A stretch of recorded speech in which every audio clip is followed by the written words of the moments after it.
Listening 5, Sociology Class.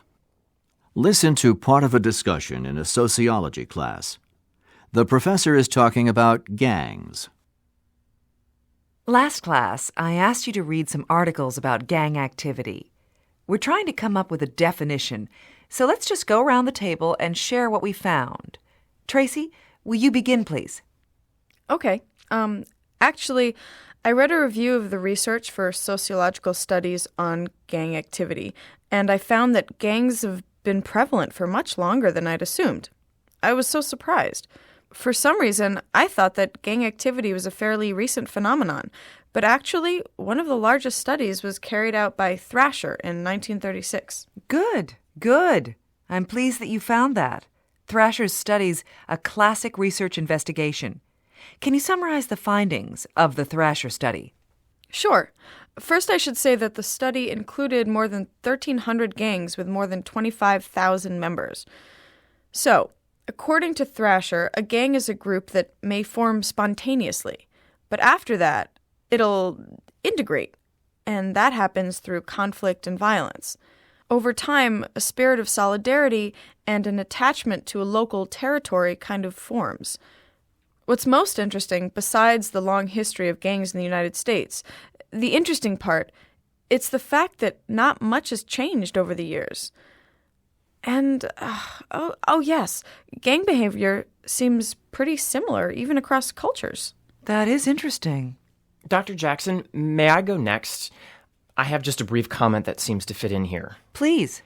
Well, another classic study, much later, about 1987 or 8, I think, by Joan Moore, that study indicated that gang behavior is probably caused by normal adolescent insecurities, the desire for peer approval, respect, support, acceptance, and, in some cases, protection, if the neighborhood's perceived as dangerous. It seems that gangs take the place of the more childish cliques, those in-groups that develop in high schools. Good point. And if we can refer back to the Thrasher study, he also suggested that gangs actually form in playgroups where children of a very young age begin with the usual games like hide and seek or kickball and progress as they get older to playing craps or engaging in petty theft on the street. Now back to Moore. Bill? Right. Well, what about Moore's definition of a gang? That relates to the Thrasher study. Oh, I see what you mean. I have that right here. Moore defined a gang as an unsupervised peer group who is socialized by the streets rather than by conventional institutions. And I was thinking that the institutions might be schools, churches, organized clubs like boys' clubs. And one other thing, Moore emphasized that the gang had to define itself as a gang, with some kind of criteria for membership that'd be recognized by all the gang members. Such as participating in a crime, either stealing something and bringing it back to the gang, or even killing someone in an initiation. Dr. Jackson, I looked up the definitions of gang members by police departments and law enforcement agencies. Oh, great. Let's hear it. Okay.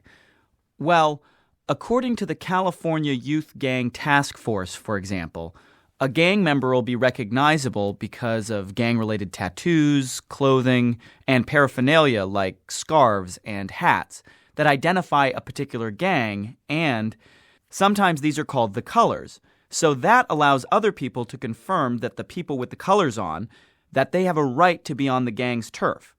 And to follow up on Tracy's comments about the history of gangs, it looks like these criteria have been in place for a long, long time.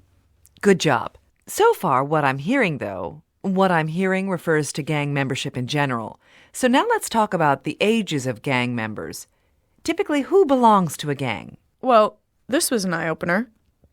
There seem to be stages, or maybe not stages, but at least categories of gang membership. It starts about age 10 or 12, which fits in with what you were saying earlier about playgroups. So these kids are playing together and they start writing graffiti on their school lockers or their notebooks, and they look up to the gang members who are about 14 to 20. So the little kids are peewees and the teenagers are called gangbangers.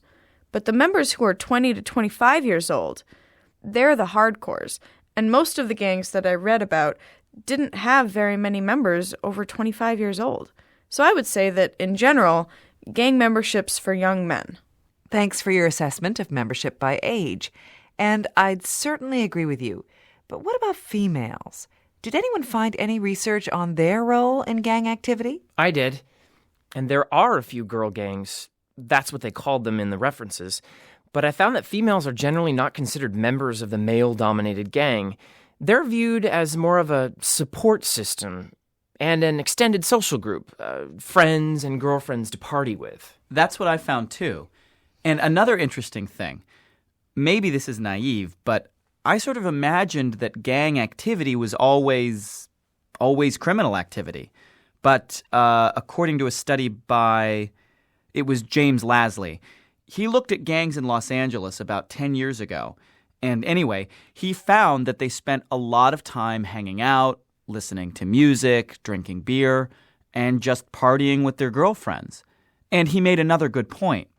Since they don't have spending money to go places like the movies or ball games, the neighborhood is their entertainment. Yeah, I read that study. Didn't you say that some of the criminal activity was for fun, not really for financial gain? Exactly. And there seems to be very little planning, just kind of going with whatever turns up.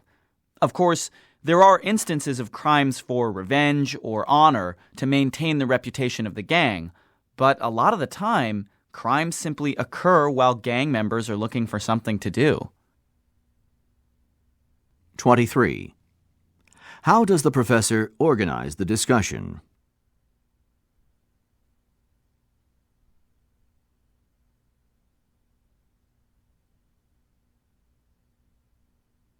(24) What was surprising about Thrasher's study?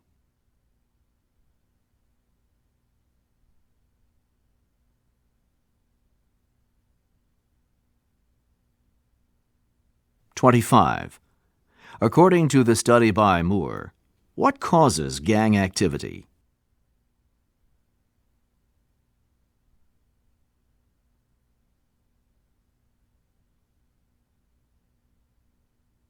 (26) Listen again to part of the discussion, and then answer the following question. And one other thing. Moore emphasized that the gang had to define itself as a gang, with some kind of criteria for membership that'd be recognized by all the gang members. Such as? Why does the professor say this? Such as?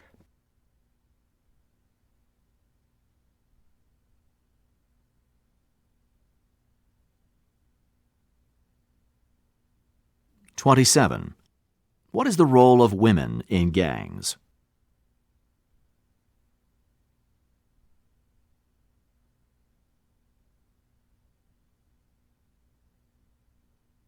(28) In the discussion, the students identify aspects of gang activity. Indicate whether each of the following is one of the aspects. Click in the correct box for each phrase.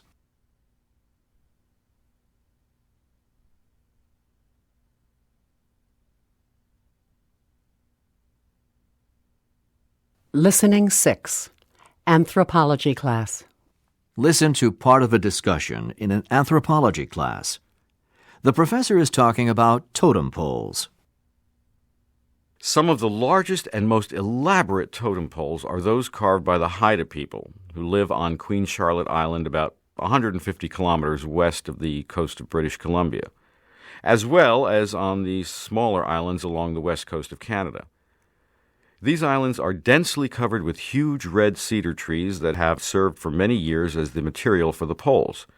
Some of the totem poles are as tall as the trees themselves. Historically, the Haida have carved and raised the totem poles for several important reasons: to honor an elder who's died, to record family ancestry and the accomplishments of the clan, to serve as a reminder for ancient stories that are part of an oral tradition, and to recognize a person who's sponsored a potlatch ceremony. As an aside, the potlatch is a celebration that includes feasting and the exchange of gifts. There might also be singing, storytelling, and dancing, and I'll go into that more a bit later in the semester. But back to the significance of the totem poles. When you see a totem pole, it's obvious that the carvings depict figures of animals and humans stacked one on top of the other. It's probably less clear that the selection and placement of the carved figures is deeply symbolic. So to really understand how important the totem poles are in Haida culture and to have an insight into the symbolism, I want you to think about all of the symbols in a European coat of arms. For example, the coat of arms of Canada includes a unicorn and a lion, a fleur-de-lis, and maple leaves. What's the point? Anyone? Come on, I'll give you one guess. Do you mean that this coat of arms is a symbol? I mean, it identifies the people of Canada. Precisely, and that's what a totem pole does as well. It identifies the people of a family or clan or village in a symbolic way. The raven and the eagle are usually incorporated in the pole because the Haida people traditionally belong to one or the other of these two important clans. Other animals may recall a time before people lived on the earth, when birds and animals talked with each other and supernatural events explained history and provided examples for religious teachings. But some symbols and the stories associated with them, these are known only to the owner of the pole, and of course to the carver. Although some symbolic meanings are repeated, such as the association of healing power with the wolf or dignity with the bear, still, it's just not possible to recreate a story merely by looking at the pole. So unless the stories are passed down to relatives or recorded by an anthropologist, then the meaning attached to an individual totem pole can be lost. Excuse me, I keep thinking about that old expression, low man on the totem pole. How does that fit in to the symbolism, I mean? I knew someone would bring that up. Okay. Low man on the totem pole means a person with very little status. But actually, we know that this expression isn't at all in keeping with the tradition of carving totem poles. In fact, the lower figures on the totem pole are usually the most important. Why? For a very practical reason, not symbolic at all. Remember, the size of a totem pole? Well, it's often carved by more than one artist, usually a master carver and a number of apprentices. And the master carver is the one who carves the bottom 10 feet of the pole, leaving the upper figures to the less experienced apprentices. The most elaborate carving and therefore the most important figures are at the bottom of the pole, where people are able to see them more clearly than they can see the figures at the top. In fact, many totem poles have a thunderbird at the top, which serves as a cap. As the Lord of the Sky, this choice is logical, but most of the time it has very little significance in the story of the pole, and it might be the crudest carving. So did the Haida people worship the totem poles? That's another old myth. Totem poles were not worshipped and were not used to frighten away evil spirits, as some early records supposed. Now, no one knows exactly how long the Haida have been carving totem poles, and the reason for this is that a cedar pole that's been exposed to the elements, it'll decay in fewer than 100 years. So archaeologists don't have a physical record of totem poles over the centuries. Probably the best description that we have of the tradition dates back to the late 1700s, when European sailing vessels began trading with the Haida. And we know from ship's journals that totem poles were a well-established tradition at that time. Some of them were painted and others weren't, so that option seems to have been left to the discretion of the owner and the carver. Okay, it's almost time for the bell to ring, but I want to mention that although our discussions focused on the Haida, interestingly enough, many other Aboriginal people have a history of carving totem poles as well. Just off the top of my head, I'd have to include the Tlingit and Tsimshian people of Alaska and the Salish people of Western Washington and British Columbia, and the Maori people of New Zealand and the Ainu people from northern Japan. But that isn't an inclusive list by any means. 29. Which of the following is an important reason the Haida people carve totem poles?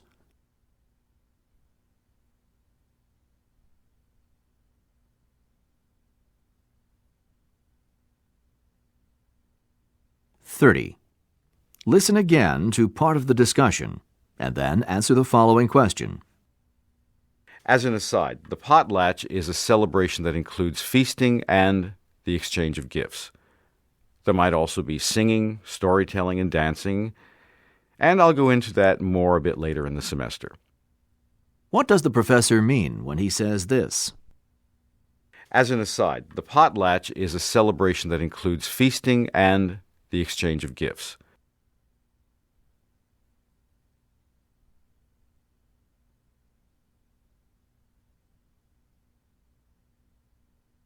(31) Why does the professor mention the coat of arms of Canada?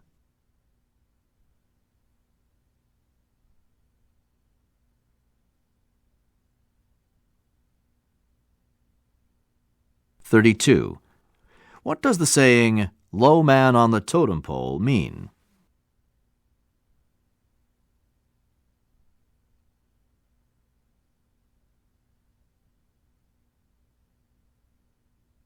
(33) Why do the master carvers work on the bottom figures?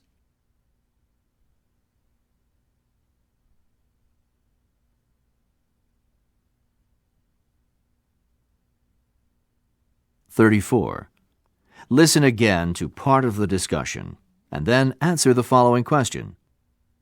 Just off the top of my head, I'd have to include the Tlingit and Tsimshian people of Alaska and the Salish people of Western Washington and British Columbia, and the Maori people of New Zealand and the Ainu people from northern Japan. But that isn't an inclusive list by any means. What does the professor mean when he says this? Just off the top of my head, I'd have to include the Tlingit and Tsimshian people of Alaska and the Salish people of Western Washington and British Columbia.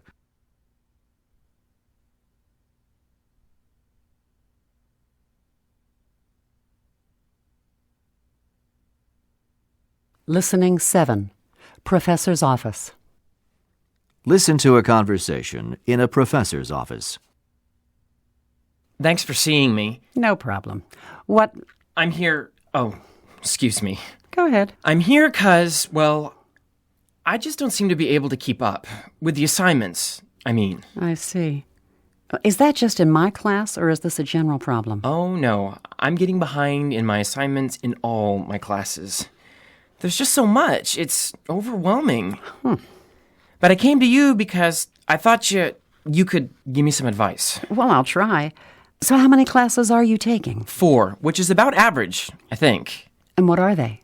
Sorry? Which classes are you taking? Oh, well, I have Western Civilization, World Literature, your class in Psychology, of course, and Philosophy. Uh-huh.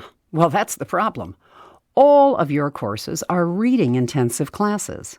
If you mean that I have a lot of reading to do, that's the truth. Look, when you registered, did you talk with your advisor? Not really. But you had to have your advisor's signature in order to complete the registration process. Yeah, but I just had him sign it. I didn't really make an appointment or anything. See, I thought the best thing to do was to get all of my required courses out of the way so I could spend the last 2 years concentrating on my major. And that's a good plan. But the problem is that you selected 4 courses that have heavy reading assignments and probably papers to write in addition to tests, right? Right. But most courses have a lot of reading, don't they? Some have more than others. And that's what I mean by a reading-intensive class. Listen, if you'd taken a lab course, like botany or chemistry, well, then you would have had one course with a textbook and another course with a small lab manual. Now you'd have had to spend time in the lab to finish your experiments. But you would have received credit for 2 courses, and you wouldn't have had any papers to write, just tests. Oh, I see. And with the literature, I have 8 books to read, plus the textbook, and there are, how many? 4 or 5 books in your class. So when you register, you really need to think about the course requirements so you aren't putting all of your reading-intensive courses together in the same semester. Like I did this time. So maybe it's not that I'm such a slow reader. Maybe I just have too much to read. Could be. In any case, the schedule has to be at least part of the problem. So what should I do now? Okay. Well, how are you doing in your classes? I'm getting B's and C's, but I know I could get A's if I had more time in the day. And I'm really worried about those C's. Well, here's a possibility. Why don't you drop one of your courses, the one that takes the most time? That would be my literature class. Well, you could take it next semester. It's offered every term, and you'd have some of the reading done already. But wouldn't that mess up my graduation date? I don't know.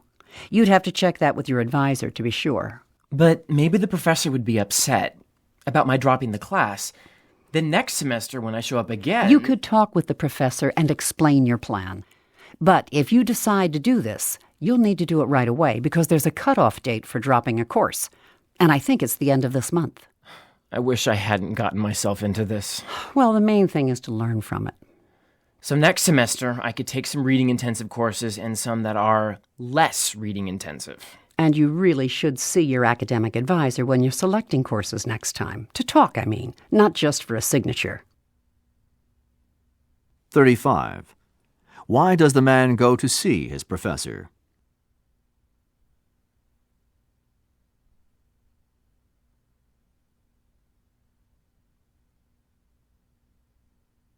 (36) Listen again to part of the conversation and then answer the following question. So how many classes are you taking? 4, which is about average, I think. And what are they? Sorry? Why does the man say this? Sorry?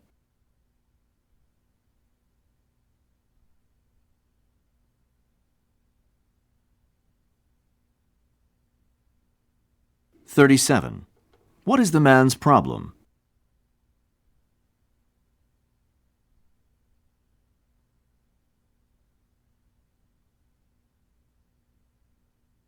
(38) What does the professor suggest?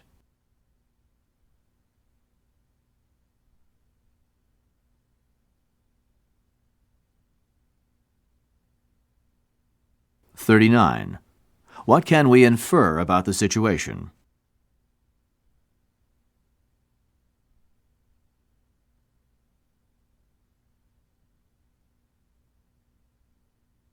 Listening 8. Psychology class. Listen to part of a lecture in a psychology class. The National Institute of Mental Health has been doing some interesting research on chemicals in the brain, the neurotransmitters, by looking at brain images, and at least some of the research has shown that the brain circuits responsible for sleep, appetite, concentration, and mood, they're altered during depressed states. So basically, we've concluded that depression's caused by chemical imbalances in the brain. But we're still unclear about what triggers those imbalances in the first place. Some types of depression appear to be genetically inherited, but often there's no family history of depression, or conversely, a person with a family history may never develop a depressive disorder. So it's a thorny problem. Here at the university, we've been studying a disorder called seasonal affective disorder. Norman Rosenthal first identified this disorder in the mid-'80s. The theory is that a decrease in light during the long winter months may be responsible for triggering a chemical imbalance that in turn may cause depression among those people with a predisposition to depression. Supposedly there's an area of the brain called the suprachiasmatic nucleus, which is very close to the retina of the eye. So this area of the brain responds to light by sending a signal to the pineal gland, and the signal causes the gland to suppress the secretion of a hormone called melatonin. To make a long story short, the more light, the less melatonin in the blood. Okay, the acronym for seasonal affective disorder that's being used in the field is SAD. We didn't come up with that. And in fact, I personally think that it's an inappropriate way to refer to such a serious type of depression, since it sounds rather mild, and seasonal affective disorder can be a very severe and debilitating disorder for some people. In fact, in extreme cases, it's life-threatening when patients become suicidal. So anyway, as you can appreciate, the winter here is very dark, cold, and gray. By spring, almost everyone's tired of the gloom, but for some people, those suffering with seasonal affective disorder, it can be a serious problem. People with seasonal affective disorder experience deep and prolonged depression throughout the winter months, with what looks like a spontaneous alleviation of the condition when spring arrives. Before the disorder was identified, it was rather a mystery for friends and family, since the depression appeared to vanish only to return several months later. Now, although previous research isn't conclusive, we do know that younger people, especially younger women, these women are at a higher risk for developing the disorder and for being affected by it in a more severe form. If I recall, about 75% of those affected are women, with a typical age of onset about 30 years old. Other factors that contribute to the problem, apart from the long dark days, of course, these factors include heredity and stress. What are the symptoms? Well, the usual spectrum of problems associated with depression: anxiety, lack of concentration, a tendency to sleep more and eat more, cravings for food with a high sugar content. This may be accompanied by weight gain. On the other hand, some people actually lose their appetites and tend to lose a significant amount of weight. We also see lower energy levels, and for some people, a dull headache may accompany the problem. So, building on the research studies that identified the symptoms of seasonal affective disorder and the high-risk profile, we decided to undertake a longitudinal study of 120 subjects, and our research is really focusing on therapies that might help those people affected by SAD. Traditionally, psychotherapy has been used to identify and modify behaviors that contribute to depression, and it's been somewhat successful with patients identified with seasonal affective disorder, especially when used in combination with relaxation and stress reduction therapies. Antidepressant drug therapy has also been proven to reduce depression in studies of people who had seasonal disorders. But we've been using phototherapy almost exclusively with the subjects in our studies. It's very simple, really. We've supplied each subject with a light box that provides the same type of natural lighting that would normally be shining through the window during the spring and summer. The subjects have been instructed to turn on the light box for 2 hours and then simply go about their activities in the room where the box is placed. They're not supposed to use the box like a sun lamp, no staring into the light, either with the eyes closed or open. They just ignore it once it's turned on. So, although we're still evaluating our data from the first group of subjects, we have a few preliminary findings that I'll share with you today. First, we think that it's probably better to be exposed to the light box during the morning hours. Second, we're noticing a relationship between sleep patterns and seasonal depression, so maintaining a regular schedule for sleep seems to be a helpful therapy in conjunction with a light treatment. We're also fairly sure that the duration of light therapy can be modified for individuals. Some subjects who were exposed to the light for less than 2 hours did very well, while others showed no evidence of relief until they reestablished the 2-hour treatments. One interesting possibility that we're working on is whether fluorescent lights might work as well as full-spectrum light with the ultraviolet rays filtered out. In our first trials, we used UV light exclusively, but now we have some trials underway with fluorescent light, and the results so far are encouraging.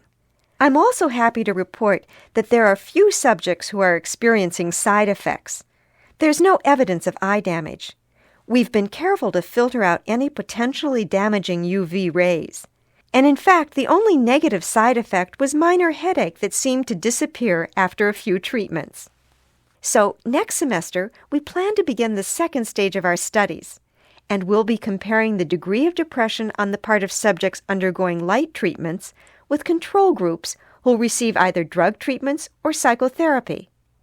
What we really want to know is whether light treatments alone are as effective as the other options for therapy. 40. What is this lecture mainly about?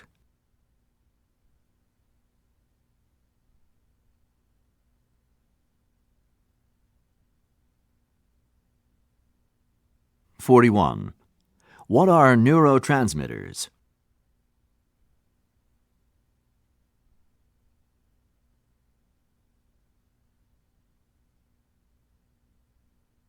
(42) What happens when there is a reduction of light during the winter months?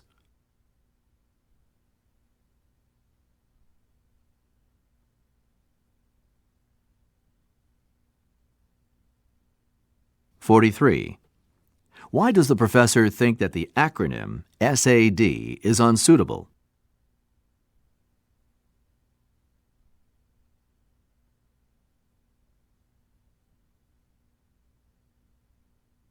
(44) Listen again to part of the lecture and then answer the following question.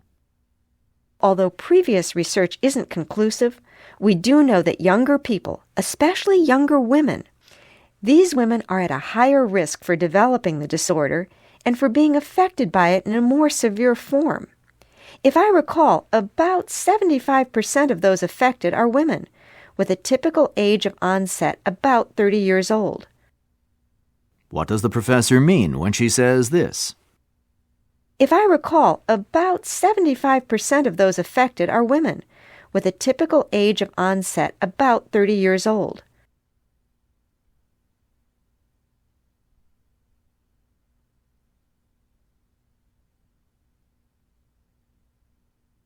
(45) In the lecture, the professor reports the preliminary results of her research. Indicate whether each of the following is one of the findings. Click in the correct box for each sentence.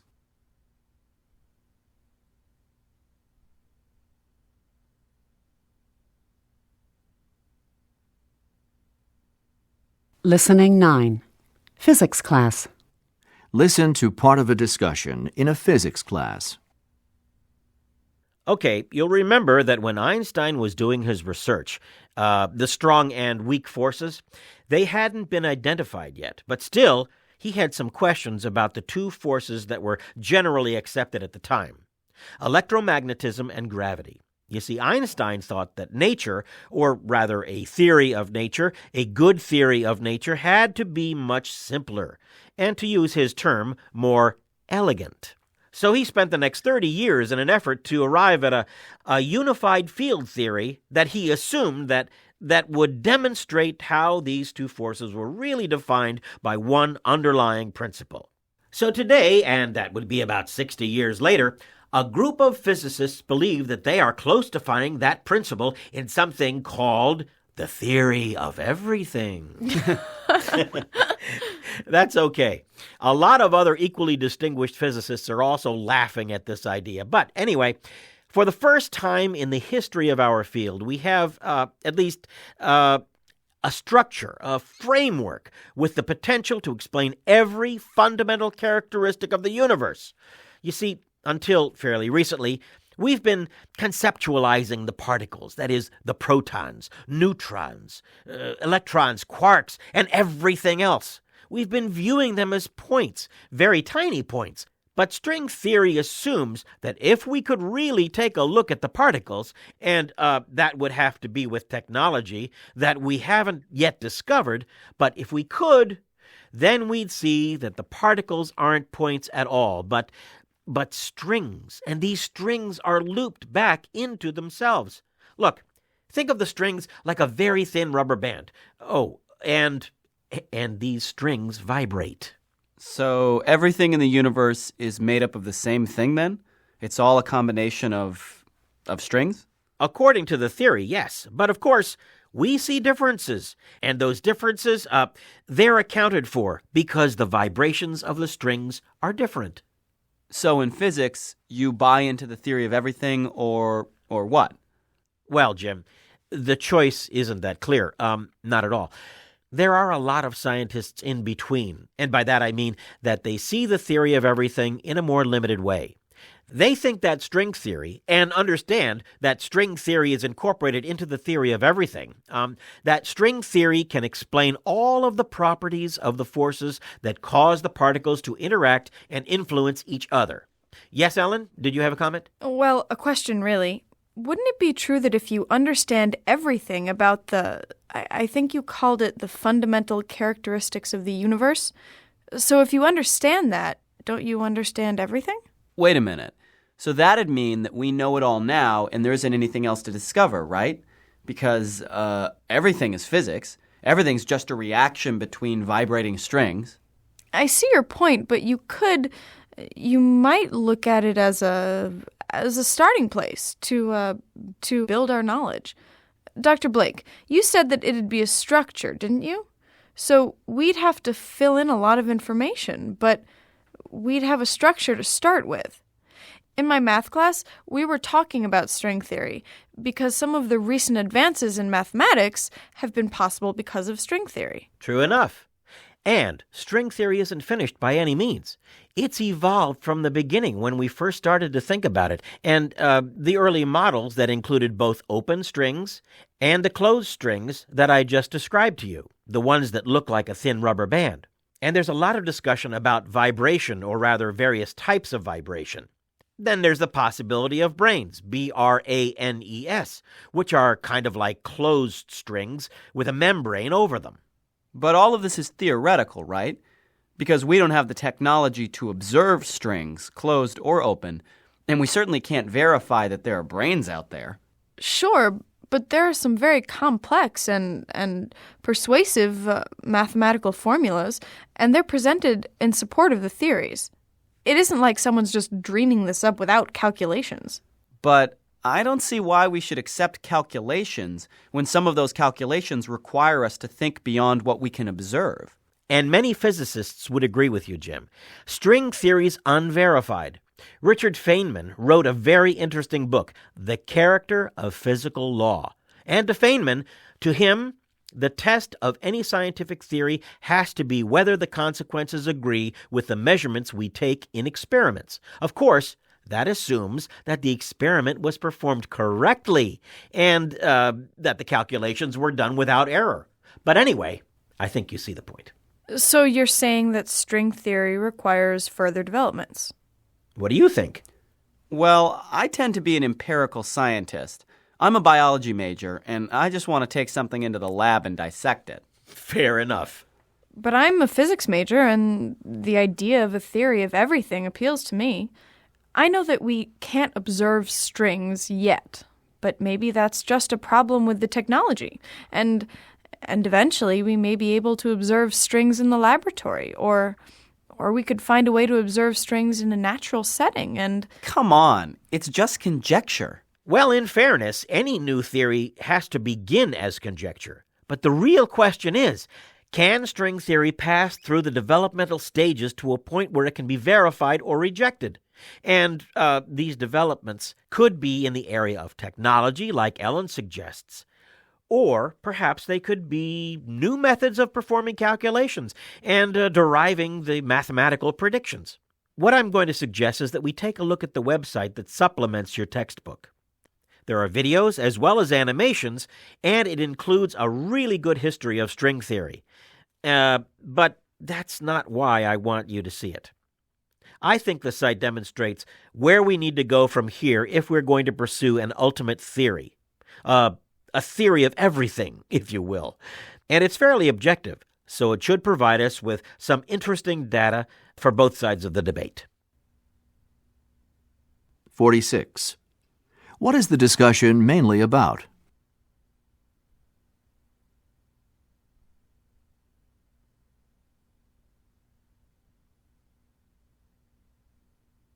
(47) How does the professor explain the closed string?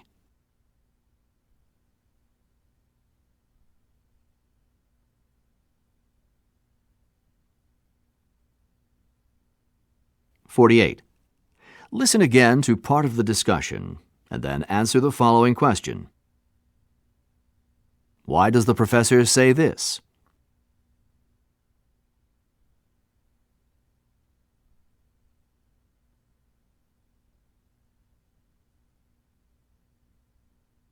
(49) According to the discussion, what reason does the man give for rejecting string theory?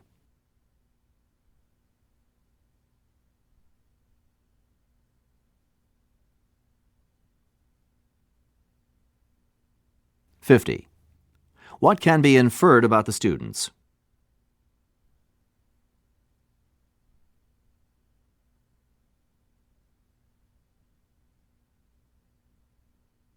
(51) Why does the professor suggest that the students visit a website?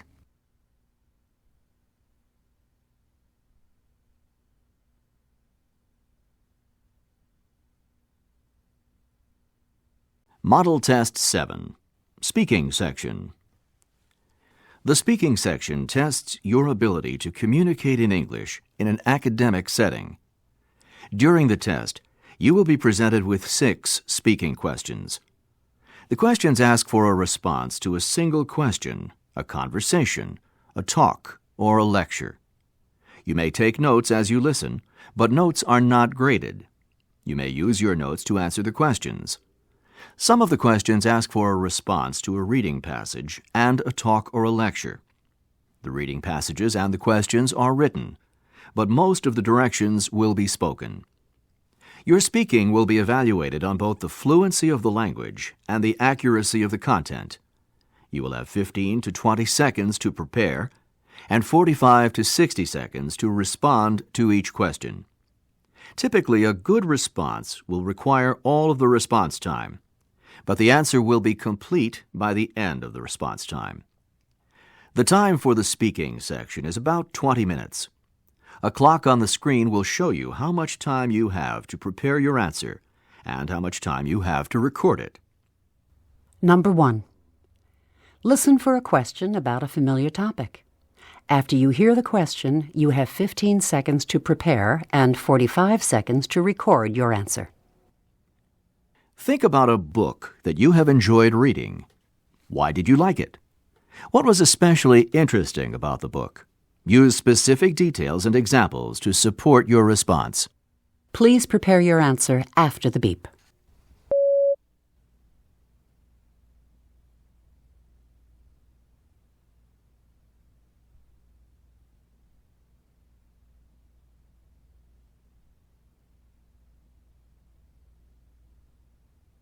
Please begin speaking after the beep.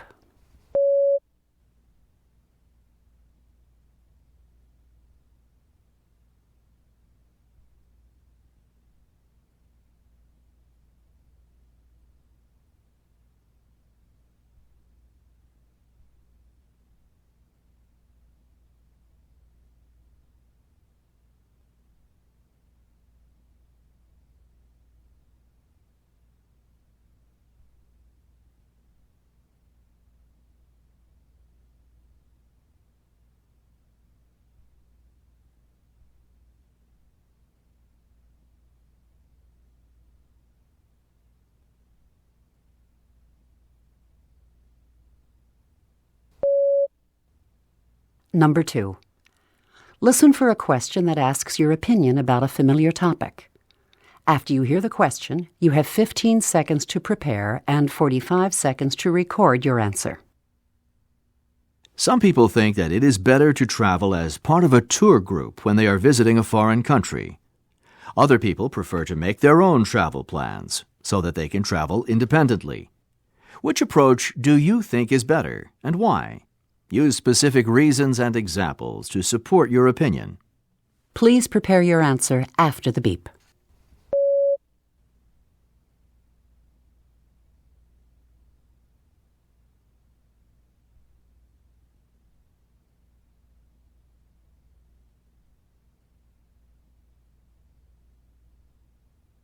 Please begin speaking after the beep.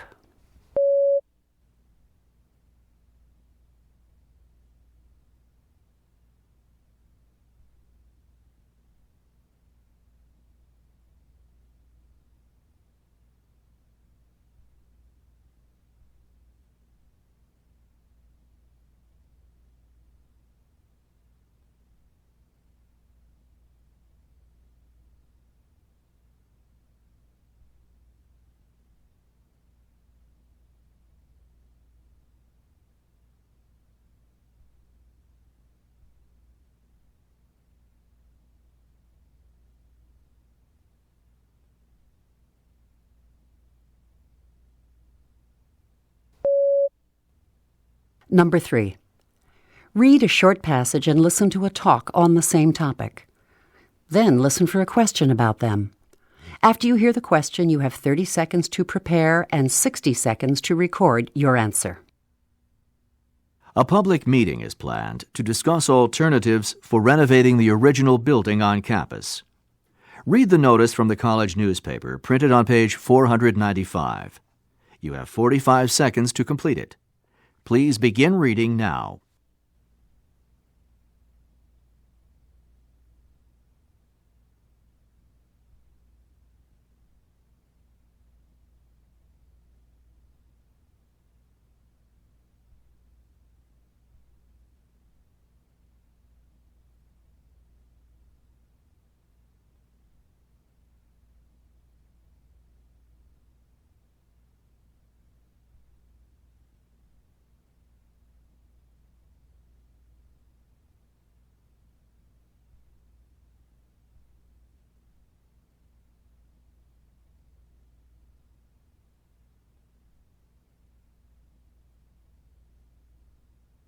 Now listen to a professor who is speaking at the meeting. She is expressing her opinion about the proposals. Although there may be some practical reasons for tearing down the structure surrounding the clock tower, I urge the committee to consider the historical importance of Old Main and opt for renovation of the original structure. I think we all agree that the brick structure is quite beautiful and basically sound. Only a few minor repairs would be necessary to preserve it. The cost of new electrical and plumbing systems for the old structure would be less than the cost of a new building with the same systems. And if a new building were to be erected, the clock tower would seem out of place somehow. The professor expresses her opinion of the plan for the renovation of Old Main. Report her opinion and explain the reasons that she gives for having that opinion. Please prepare your answer after the beep.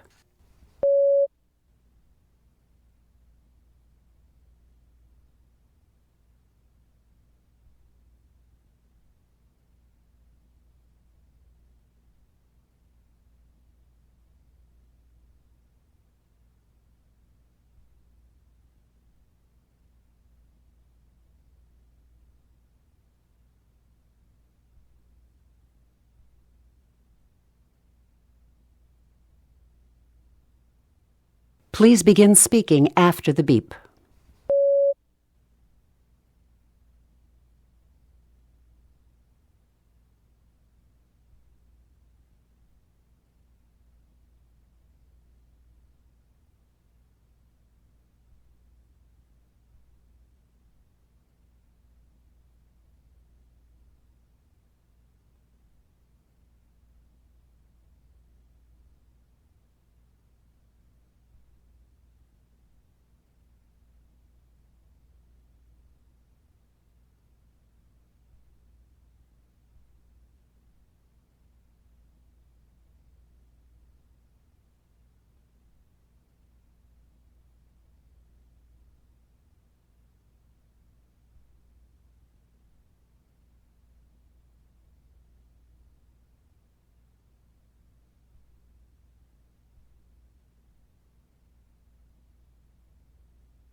Number 4. Read a short passage and then listen to part of a lecture on the same topic. Then listen for a question about them. After you hear the question, you have 30 seconds to prepare and 60 seconds to record your answer. Now read the passage about Pangea, printed on page 496. You have 45 seconds to complete it. Please begin reading now.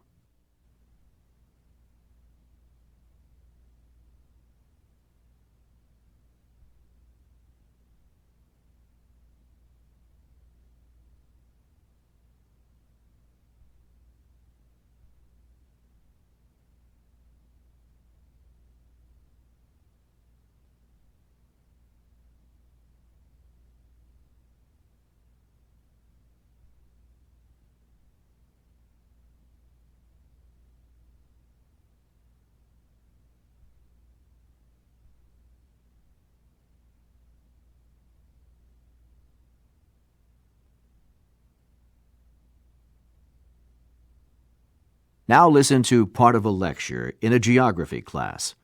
The professor is talking about Pangea. The theory of continental drift posits that 250 million years ago, the continents were all connected in one gigantic continent, which we refer to as Pangaea, and that was surrounded by one huge ocean called Panthalassa. At that time, the northernmost region of the continent corresponded to a landmass that included most of the modern continent of Asia, and Europe was south of the Asian region instead of north as it is now. So, Asia and Europe were connected to the west with what is now North America. Africa and the Arabian Peninsula were positioned south of Europe, with South America to the west, India to the east, and Antarctica and Australia south and southeast. Then, about 200 million years ago, this supercontinent began to separate into a northern continent and a southern continent. The northern continent was made of what is currently North America, Greenland, Europe, and Asia, and the southern continent included Antarctica, Australia, India, and South America. By 135 million years ago, the two continents had moved into positions that began to resemble the map that we see today, with 7 continents. Explain how plate tectonics relates to the theory of continental drift. Please prepare your answer after the beep.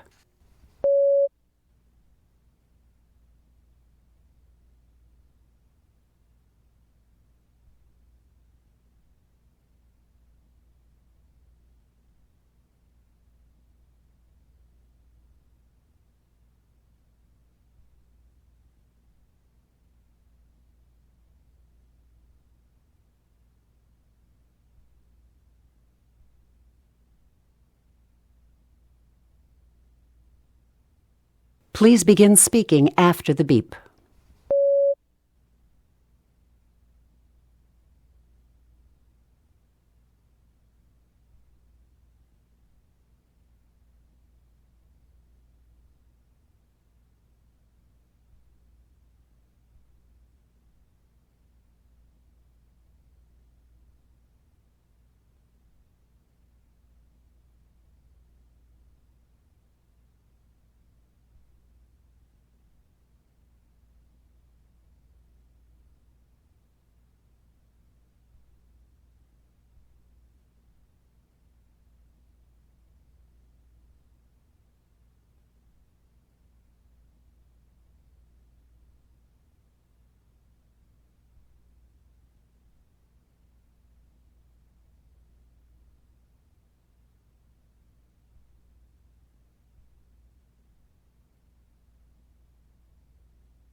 Number 5. Listen to a short conversation. Then listen for a question about it. After you hear the question, you have 20 seconds to prepare and 60 seconds to record your answer. Now listen to a short conversation between a student and her friend. Are you still having headaches? Yeah, I'm taking Tylenol every day. That doesn't sound good. Why don't you go over to the health center? I keep thinking it'll go away. Probably just a tension headache. I feel really stressed out this semester. Well, you're probably right. But it still wouldn't hurt to get a checkup. Maybe the doctor will refer you for an eye exam. I used to get headaches from eye strain, especially when I was using my computer a lot. And guess what? I needed to get my glasses changed. No kidding? I hadn't thought about that, but I do notice that it gets worse after I've been using my computer. Well, then, that's important to mention when you see the doctor at the health center. You think I should still go to the health center? I mean, if it's my eyes, I could just make an appointment with the eye doctor. You could, but you really aren't sure what it is. I'd go to the doctor at the health center, and I'd ask for a referral to the eye doctor. Besides, if you get referred, I think your student health insurance will pay most of the cost of new glasses. Describe the woman's problem and the 2 suggestions that her friend makes about how to handle it. What do you think the woman should do, and why? Please prepare your answer after the beep.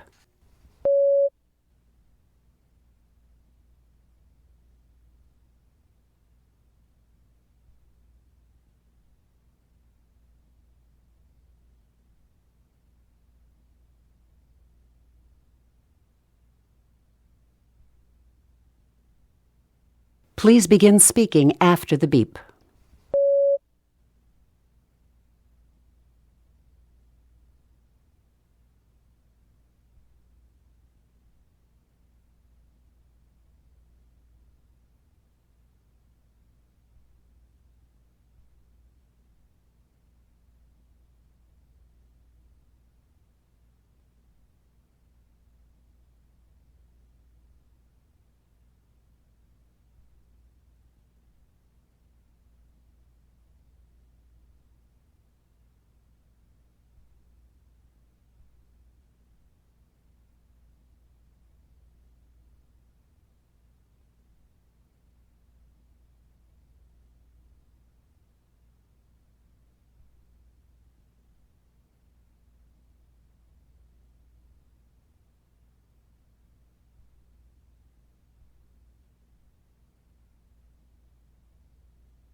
Number 6. Listen to part of a lecture. Then listen for a question about it. After you hear the question, you have 20 seconds to prepare and 60 seconds to record your answer. Now listen to part of a lecture in a business class. The professor is discussing the way that a fax machine transmits and receives data. Okay, to illustrate my point that many new machines are simply combinations of machines that are already available, let's talk about the fax machine. To understand how a fax machine works, I'd like you to think of it as 3 machines: a copier, a modem, and a printer. First, the data is copied. How does that happen? Well, when you load paper into the fax machine, a light shines on it, and optical sensors read whether a specific point on the paper is black or white. These sensors communicate the digital information into a microprocessor, where a copy of the page is made of black or white dots. Thus, you see that in the first step, the fax machine functions like a copier. Next, the fax machine works like a modem.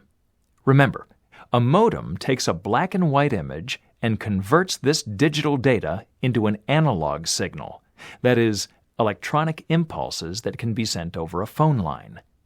The fax machine calls another fax machine to transmit, using 2 different types of tones to represent the black and white dots in the document. For example, it might send an 800 Hz tone for white and a 1300 Hz tone for black. The last part of a fax machine is the printer. After the receiving fax machine answers the sending fax machine, it begins to accept the electronic impulses, and then it converts them back to the black and white dots in a digital image.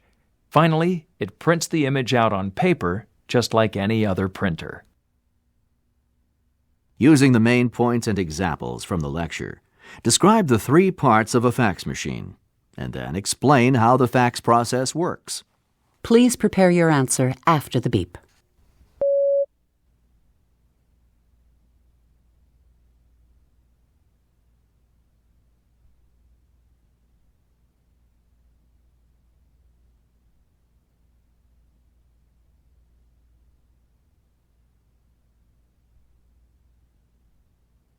Please begin speaking after the beep.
Model Test 7, Writing Section.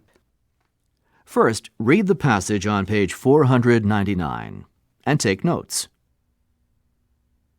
Now listen to a lecture on the same topic as the passage that you have just read. Now that you've read the article on problem solving, let's talk about the role of breaks. We all know that taking a break is a good strategy for solving a problem. But how does a break really influence the solution? Well, some researchers feel that rest allows the brain to analyze the problem more clearly. We're advised to sleep on it when a problem is difficult to solve. Okay. But what if there's some type of incubation effect during sleep that allows the brain to continue working on a solution? Here's what I mean. F.A. Kekulé was puzzled by the structure of benzene. One night, he dreamed about a snake biting its tail while whirling around in a circle. And when he awoke, it occurred to him that the carbon atoms of benzene might be arranged in a ring. He attributed the solution of the problem directly to the dream, but Kekulé's experience and others like it present researchers with a dilemma, because there's disagreement about whether unconscious mental activity exists. Were the dreamers really asleep, or were they relaxed but awake when they solved the problem? Two explanations have been proposed to explain why a break supports problem solving while we're awake. One possibility is that during the break, information may appear that provides a solution. For example, Buckminster Fuller was looking at a triangle when he saw the structure of multiple triangles as the solution for constructing a geodesic dome. Of course, another possibility is much more simplistic. It could be that the value of taking a break is as basic as interfering with an ineffective pattern of thinking. By focusing on something else, we may return to the problem in a different frame of mind and think about it in a different and more productive way. Model Test 7. Example answers. Example answer for independent speaking question 1. A book. The Power of Positive Thinking by Dr. Norman Vincent Peale is one of my favorite books. According to Dr. Peale, a positive outlook's essential to a happy, successful life. But what's especially interesting about the book are the practical strategies that help maintain an optimistic approach to living, even when things don't happen to be going well. He recommends reflection on all the aspects of life that are positive and cultivating an attitude of gratitude. He also recommends positive statements and mental pictures to encourage and motivate and to replace negative thoughts that come to mind. Example answer for independent speaking question 2. Foreign travel. I've taken several tours, but I prefer to make my own travel plans because I don't want to spend a lot of time at tourist hotels. In my experience, large hotels insulate travelers from the foreign culture. Instead of eating typical food, they prepare special meals for the tourists. And when I'm with groups of tourists, it's less likely that local people will approach me to talk. On my own, I've had some wonderful conversations with locals. Another reason that I like to travel independently is because I'm kinda a spontaneous person. So I like to take advantage of opportunities that present themselves on the trip. Example answer for integrated speaking question 3. Old Main. The professor doesn't support the plan to demolish the main structure of Old Main and build a new structure around the original clock tower. She presents 3 arguments. First, she says that the brick structure now standing is strong and it would require only minor repairs. And second, she points out that the electrical and plumbing problems in the old building could be repaired for less than the expenditure for a new building. Finally, she opposes the construction of a new building around the original clock tower because she thinks that the tower would look odd in the new setting. She would probably support the alternative plan, which is to repair the original building. Example answer for integrated speaking question 4. Pangea. According to the theory of plate tectonics, the outer layer of the Earth is made up of plates that are continually moving and consequently changing the relative position of the land and oceans. Building on this theory, scientists have proposed that about 250 million years ago, there was only one landmass, a huge continent that they've named Pangea, and it included all of the continents that we observe today. But about 200 million years ago, the plates caused Pangea to drift and break into a northern continent that included North America, Greenland, Asia, and Europe, and a southern continent that contained South America, India, Antarctica, and Australia. By about 135 million years ago, the plates had separated the landmasses into more or less the 7 continents that we recognize today, and positioned them fairly close to their current locations. Example answer for integrated speaking question 5. Headaches. The woman's suffering from daily headaches, and she's controlling the pain by taking Tylenol. The man suggests that she make an appointment with a doctor at the health center because the problem should be diagnosed by a professional. But he also mentions the possibility that the doctor might refer her for an eye exam. Apparently, the problem's worse when she's been staring at the computer for long periods of time. He reminds her that if the doctor at the health center refers her for the eye exam, the student health insurance may pay a large percentage of the cost for glasses. So I think the woman should take the man's advice, because eye strain's a common problem for college students, and she probably does need an eye appointment. But by going to the doctor at the health center first, she can be certain that there isn't something more serious going on. And if she needs glasses, the referral will probably allow her to use her insurance benefit. Example answer for integrated speaking question 6. Fax machines. A fax machine has 3 parts. The fax that's sending text and images has sensors to read black and white points on paper and communicate the patterns digitally to a microprocessor. And the microprocessor, it recreates the images in black and white dots. So this part of the process is like a copy machine.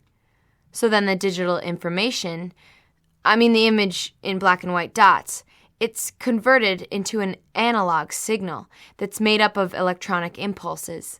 The impulses are sent over a phone line like a modem. Then the fax machine that's sending the information connects with another fax machine that's receiving the information. They communicate with 2 tones, one that signals a black dot and another that signals a white dot. And the fax machine that receives the tones begins to print the dots on paper in the same way that any printer produces an image. So a fax is really a combination copier, modem, and printer. This is the end of the audio for Barron's How to Prepare for the TOEFL iBT, 12th edition. Now listen to a message from the author, Dr. Pamela Sharp. Hello. Throughout this book, I've given you suggestions for success on the TOEFL. I hope that you'll take my advice so that you can develop and maintain a positive attitude while you prepare for this important test.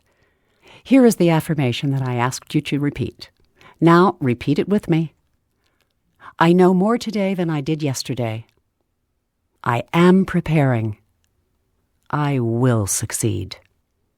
Best wishes on the TOEFL and after the TOEFL. Goodbye for now.